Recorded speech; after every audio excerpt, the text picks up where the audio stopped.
I still remember the way he said it, like it was nothing, like my future was a bargaining chip he could toss on the table and pull back at will. "You're coming to Claire's wedding. No excuses.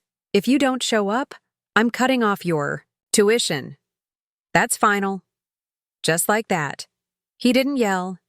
He didn't plead. He didn't even look up from his coffee. That was the part that hit hardest. Because the thing is, I wasn't asking to skip. I was just quiet, hesitant. I said I had finals. That travel would be expensive. That Claire and I weren't even close anymore. And he looked at me like I was a stubborn little child playing grown up. Like my education wasn't something I earned, but something he allowed. I didn't speak. Not right away. Because silence is what I was raised on. Not peaceful.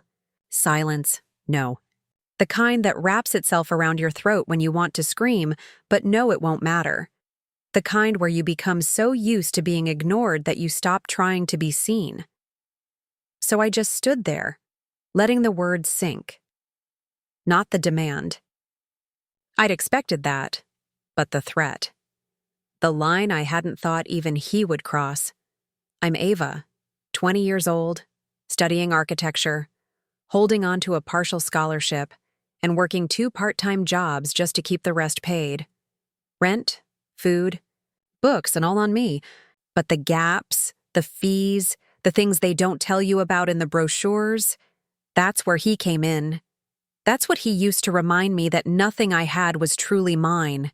And Claire? Claire was the sun, the sparkle, the daughter he actually introduced to people. His new wife's child. And by new, I mean not my mom. Not the woman whose picture used to sit on the fireplace before it was replaced with monogrammed initials and motivational quotes. Claire was the kind of girl who floated. Everything came to her. Beauty, attention, praise. She called my dad Daddy, even at 21. She got cars for birthdays and internships he called connections. Me? I got exactly what I was supposed to be grateful for, which apparently included the right to attend her wedding, not as a guest, not as a bridesmaid, not even as a sister, really, just there. For appearances, a body in a chair, a name on a list, an obligation fulfilled, and I was willing. I was. I didn't hate her, not really, but I didn't belong there either. And deep down, I think Claire knew it. She hadn't even asked me directly. It was all through him, through my stepmother, through pressure, through that quiet threat that always hung in the air in our family. If you want to be part of this, you don't make things difficult. I overheard her one day. My stepmother. I was walking down the hall when I heard her laugh. That tight, little laugh she used when she was trying to be charming but wanted to hurt someone. Just tell Ava what she needs to wear so she doesn't embarrass the family. Like I was a stray dog they were reluctantly letting into a wedding photo. I froze in the hallway. Not because I was surprised, but because it didn't hurt the way it used to. I felt done. Not angry. Not even sad. Just done. Like someone had flipped a switch and the electricity that kept me hoping for love, for some version of home, just stopped humming. I walked into my room, closed the door behind me, sat on the edge of the bed, staring at my scholarship notice pinned to the wall. I remembered how hard I'd worked to get there, the nights I cried into textbooks, the hours I spent in silent libraries, trying to make sense of numbers and structures and formulas, while my friends went to parties and Claire posted spa selfies. I remembered every time he said, "Of course I'll help. You're my daughter." And every time he followed it with, "But don't make me regret this." I thought about the way Claire's face was in every frame in the house. Her graduation, her ballet recital, her engagement photos. And mine? Tucked in a drawer, faded, forgotten. I stood up, took out a small duffel bag, rolled up the clothes I'd paid for myself, grabbed my toothbrush, my sketchbook, and my silence. And then I wrote one line on a sheet of paper. You can keep the tuition. I'll find my own future. I left it on my pillow, made my bed, and walked out the front door. No forwarding address, no dramatic goodbye, no tears. I didn't even shut the door behind me too hard, just enough to make it click. I didn't know where I was going. I didn't know what would happen next. But I knew one thing. I was done begging to belong. For the first time in my life, I wasn't scared of being alone. I was scared of staying, of disappearing while standing right in front of people who only saw through me. They thought I'd come, crawling back by morning. That the cold or the cost or the fear would bring me home with an apology. That I'd realize how ungrateful I'd been and beg for their forgiveness. But what they didn't know was that I wasn't running away. Was running toward something better, something mine. And while they sat at that wedding, posing for perfect pictures and smiling through shallow toasts, I was already building something stronger than their control, something they'd never see coming. I thought walking away would feel like freedom, like that quiet kind of power you only get when you finally choose yourself. But it didn't feel like that. Not even close. It felt like falling. Not gracefully. Not bravely. Just down. Like the floor had vanished beneath me and no one even noticed. First few days, I convinced myself it was temporary, that I was just between things. A transition, not a crisis. I told myself I'd find a roommate, a better job, something. I didn't. The money ran out faster than I expected. Couch surfing turned into sleeping on floors. Temp jobs meant standing in lines with people who didn't ask your name. Just handed you hairnets and shift times. I skipped meals like they were optional. Pretended hunger was a lifestyle choice. I drank free coffee and told myself it was enough. I emailed my professors, told them I was dealing with family emergencies.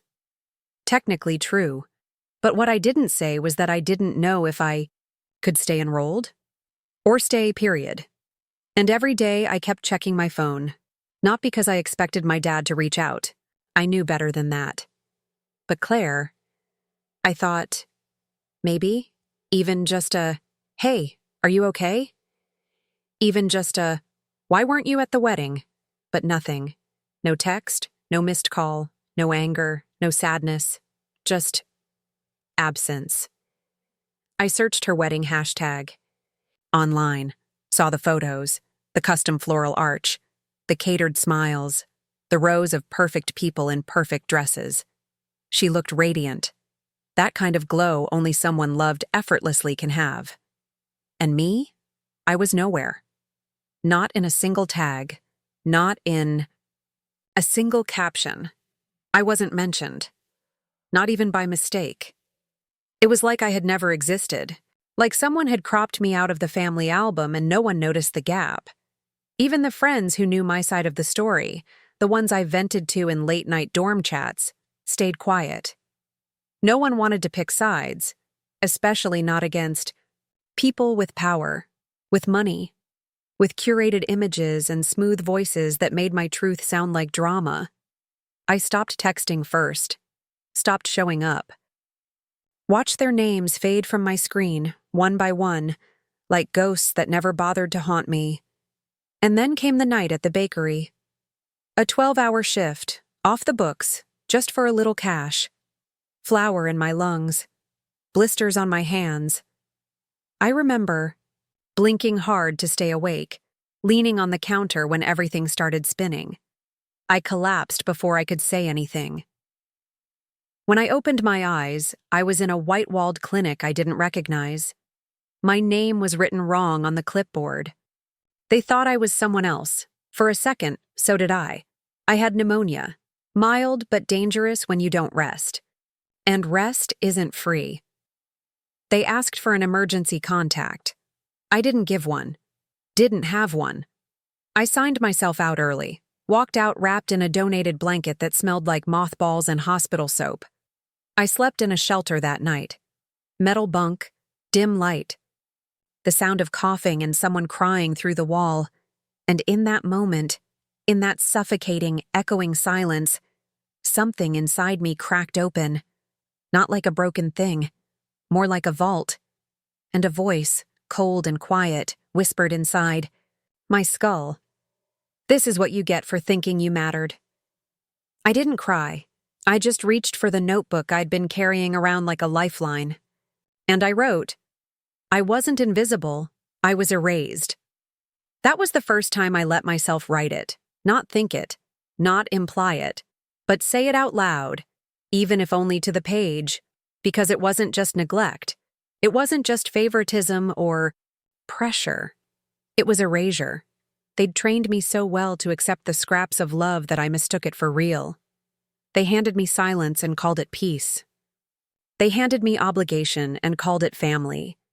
And when I stepped out of line, even politely, even quietly, they didn't pull me back. They just deleted me. And what do you do when you realize your place in someone's life was never real? That their version of love was conditional? That their affection had fine print and you never read the contract? You fall. You fall fast and hard, and no one reaches out their hand. But there's one strange, twisted thing about hitting that kind of bottom.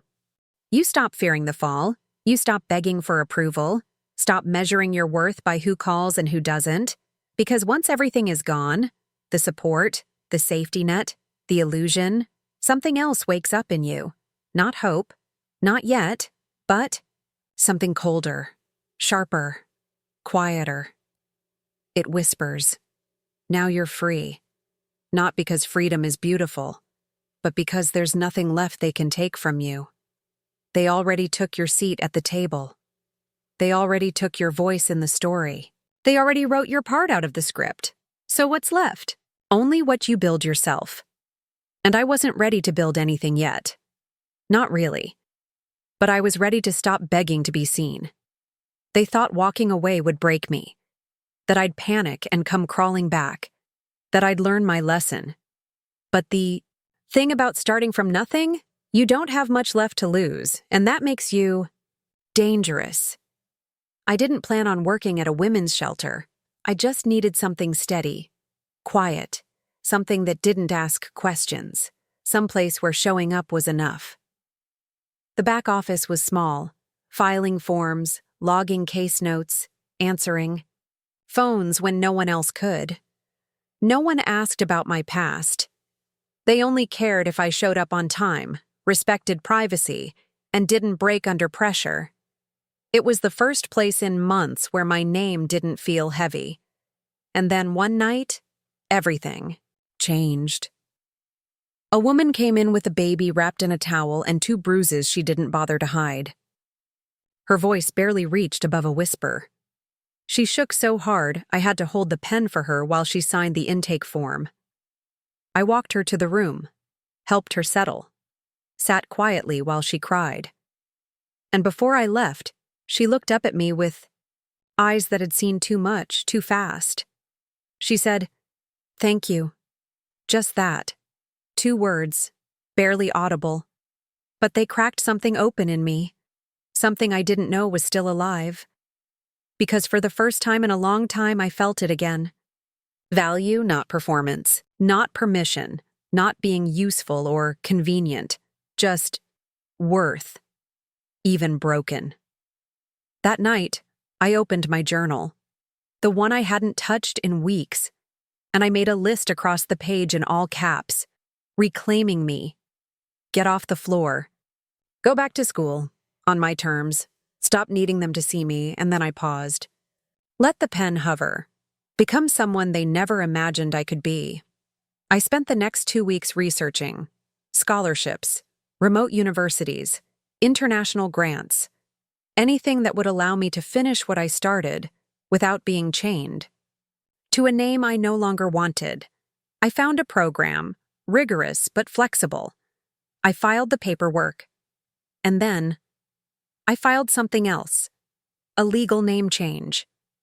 It felt radical, like cutting the last string between who I was and who I was told to be. No, one could trace me back now. Not my father, not my stepmother, not the wedding photos that cropped me out before I was even invited, and just when I thought maybe I'd found my quiet place in the background again, Mia entered my life.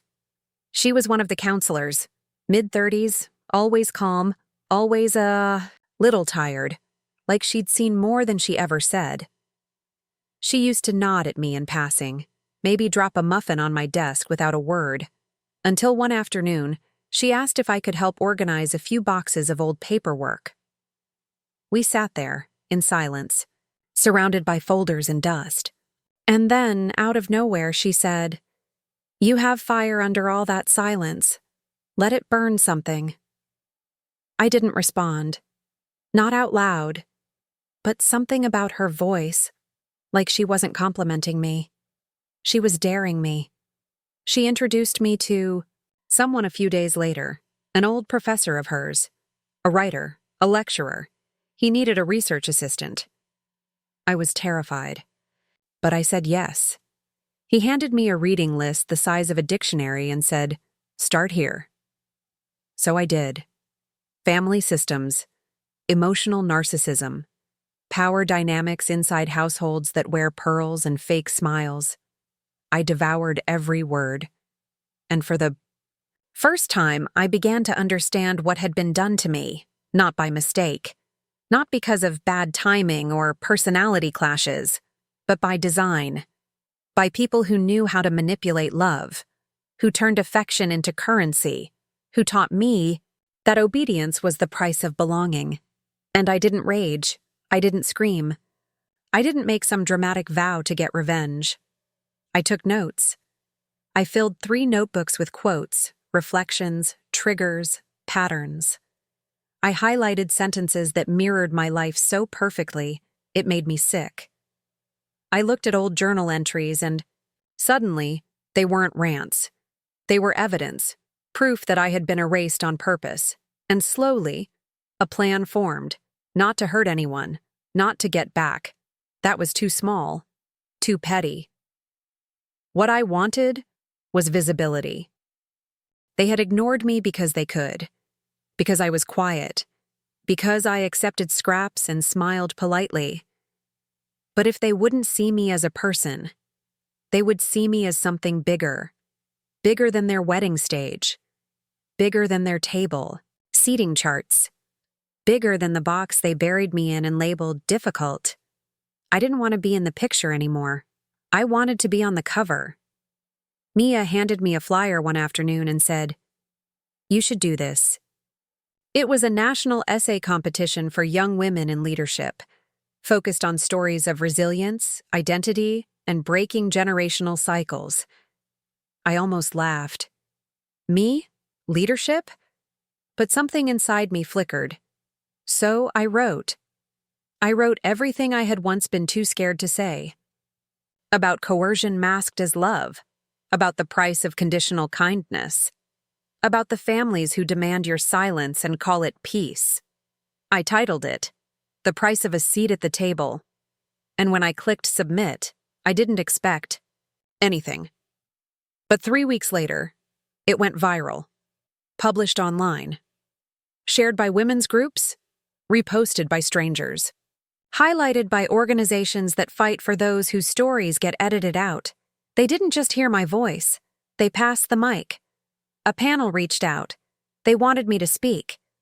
I said yes. I borrowed a dress, bought a cheap tube of red lipstick from a drugstore, and stood on that stage with my hands shaking until they weren't. I told them what it feels like to be raised by people who smile in public but gaslight in private. To be punished not for being bad, but for being inconvenient.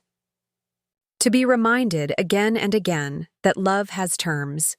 The room went quiet when I said, I didn't leave my family. I left their version of me. And in that moment, I became someone new. Not Ava anymore.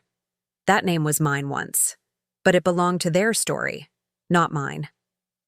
Now I had a new name, a name I chose, a name no one could erase.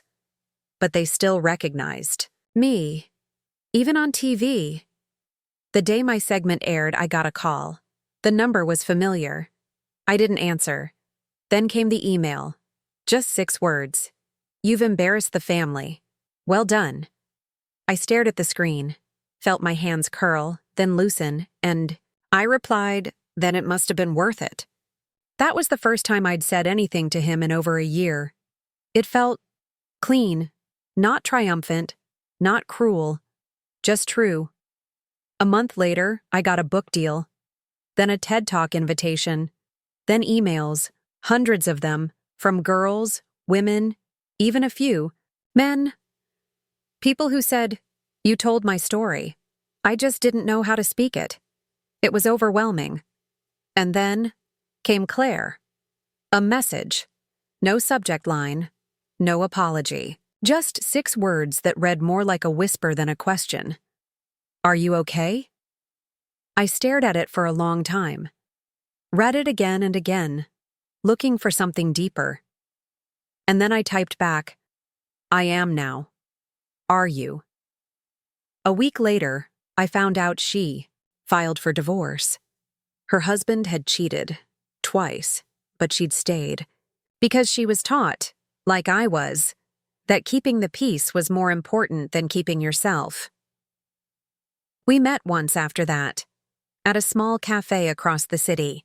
She looked like someone who hadn't slept in weeks, but also like someone who had finally stopped pretending. She cried. I didn't. I just stirred my tea and said, "Now you know what silence tastes like." She looked down, nodded, and then whispered, "I read your book. I recognized myself too. And for the first time in our lives, we were just 2 daughters, not the golden one and the ghost, not the chosen and the discarded. Just 2 women, scarred by the same silence, trying to rewrite our worth. And in that moment, I didn't feel bitter. I didn't need revenge, because she wasn't the villain. She was another victim of the same script, the same house, the same invisible strings. And I had cut mine. They thought they were punishing me by pushing me out. They didn't realize they were freeing me. They had tried to bury me beneath shame, silence, and debt. But I didn't disappear. I became untraceable. Unstoppable, undeniable, and just like that, the golden girl wasn't golden anymore, and I was no longer the forgotten one. We were just 2 girls. Finally starting to choose ourselves. I never went back to that house, not even once. But I did return to the city for a conference. Years had passed, enough to grow new skin, enough to know I didn't owe that address a single memory. Still, something pulled me close. I walked past my childhood home. The porch light was still on. Same chipped paint, same hanging wind chimes that never sang, just clinked softly, like they were afraid of being too loud. And just like that, I was 10 again, holding a spelling bee ribbon in my hand, waiting at that door, hoping someone would notice I'd won something without being asked to. No one had. I didn't stop walking. I left no note this time. No words for the mailbox, no tears for the past, just kept going. The silence wasn't sad anymore. It was clean, like closing a book that doesn't need rereading. Claire lives in another state now. She runs a startup for women rebuilding their lives after leaving controlling homes. She's strong. She's real. We don't talk like sisters, but we talk like survivors. And sometimes, that's even deeper. My father? He's retired, quiet, living off pensions and bitterness, no legacy.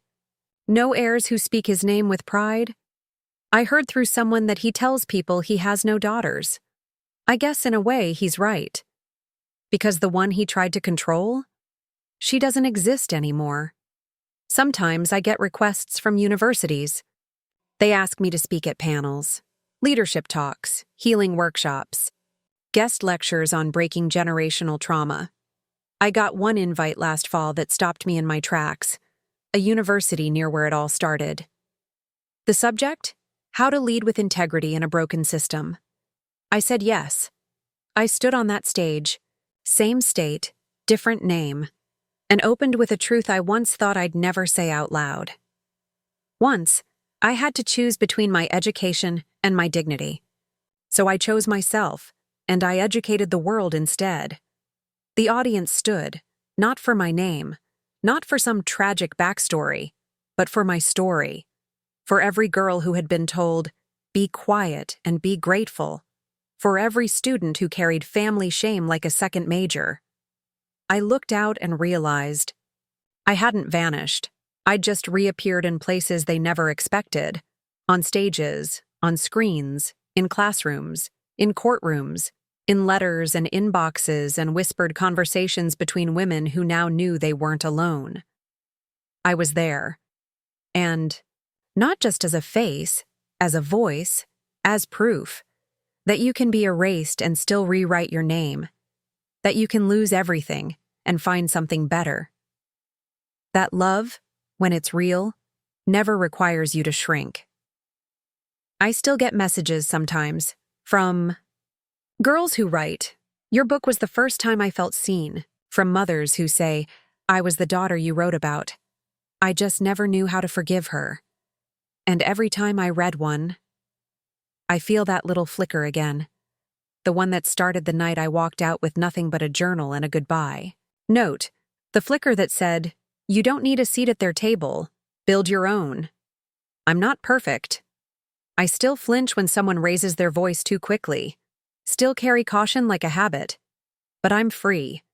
And not in the dramatic way. In the everyday, quiet, utterly radical way that means I make choices without fear. I say no without explanation. I wake up without dread. And that is everything. He told me to attend the wedding, or lose everything. But the truth? If I had shown up, I would have cut myself out of my own life. So I left the family. And I gained the world. They tried to silence me, but I turned their silence into my symphony.